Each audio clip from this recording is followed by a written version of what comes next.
Hi, everyone. It's Reverend Carol. I hope you're having a great day. Well, today, my lesson is going to be about the Bible and how we use it. The Bible's a wonderful book for many reasons, but one of the most important reasons is that it's a record of how a people took their relationship with God very seriously and how that evolved in their understanding of God, community, and each other. The stories and the rituals and the laws were eventually written down over a period of hundreds of years. And because there were more interchanges with people from other lands, eventually new ideas were introduced and people's understanding of God gradually changed. Plus, over the ages, wise teachers grew out of their midst, which resulted in new understandings of their relationship with God. Of course, one of those wise teachers is Jesus. And before I get into the story about the Bible, I want to remind you of the affirmation and share with you the affirmation that we've been using as a community. And that affirmation is, from the power of the Christ within, I live my sole purpose and create new good in my life, my community, and the world.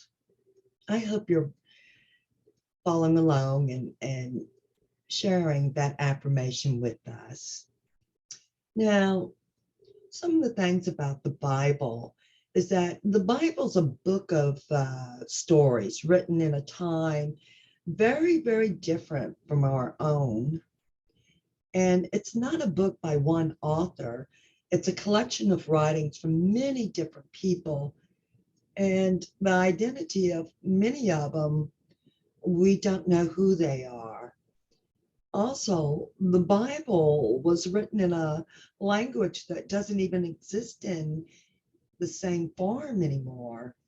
And it was a language that was very, very different from our own, had different meanings.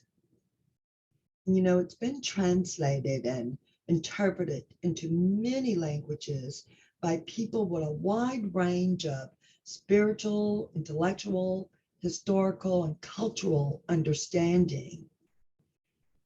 And the Bible has survived for centuries and has been shared all over the world.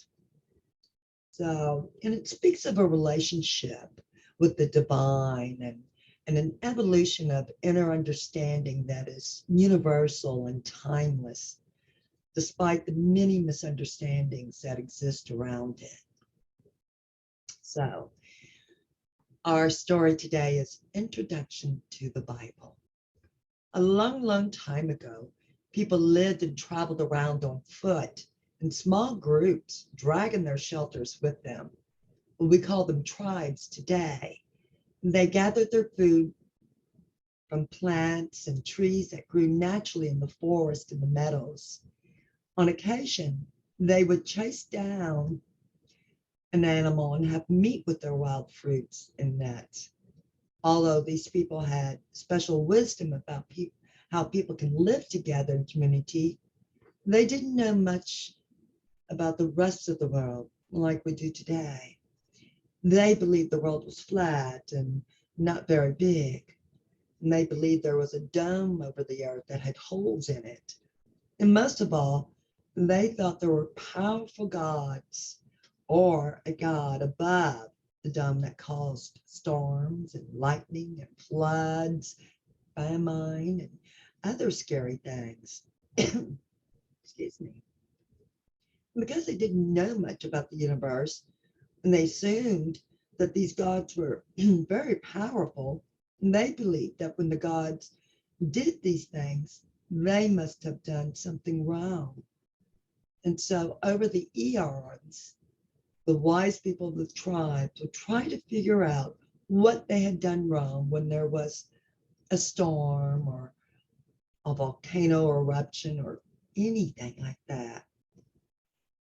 The campfire where they cooked their food and kept warm on cold nights was a very important part of the lives of the ancient people.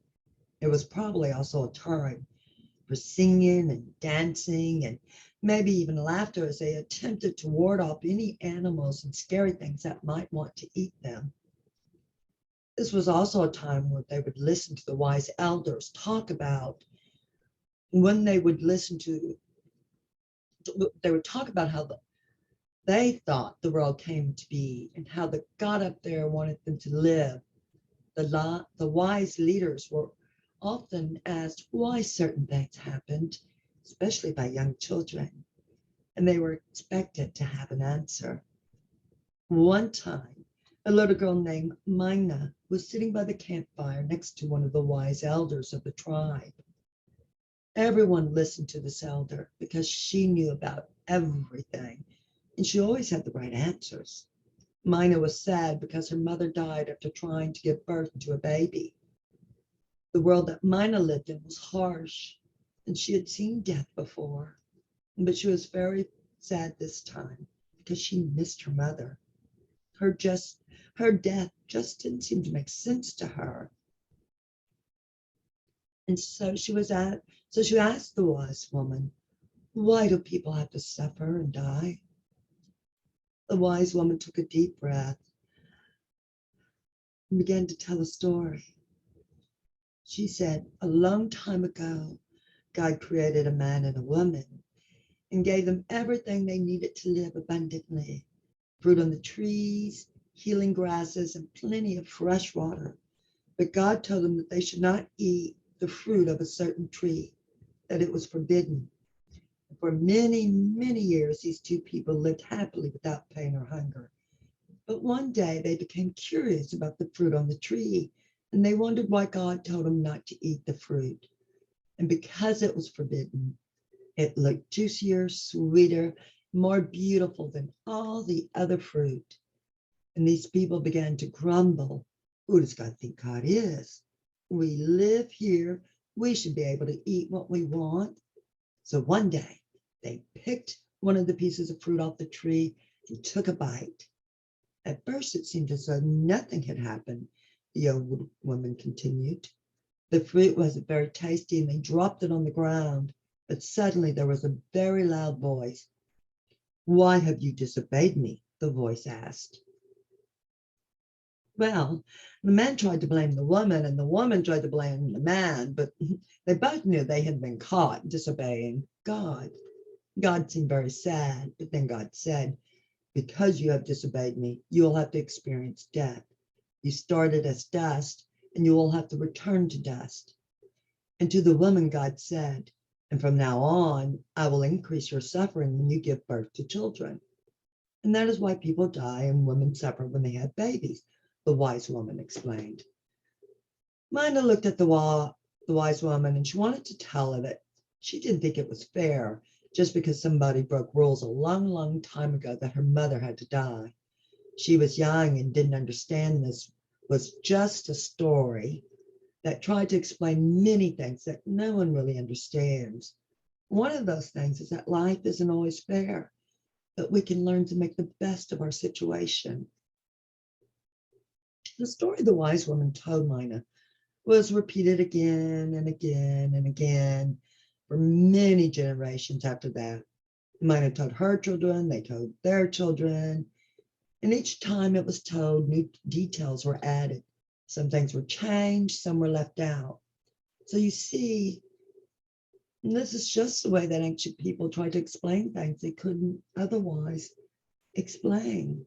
But today we know that it's just a story that helps us understand the ancient people and the way they saw the world. So that's just one of our stories. I hope you enjoyed today's story and it helps you understand a little bit about the Bible and how those stories came to be. You know, in Sunday school, we kind of talk about the meanings, the deeper meanings that these stories could possibly have for us and what the symbolism is. And we sure do miss you. It's been a long time since we've met in person, and we're hoping soon that one of these days we can do that.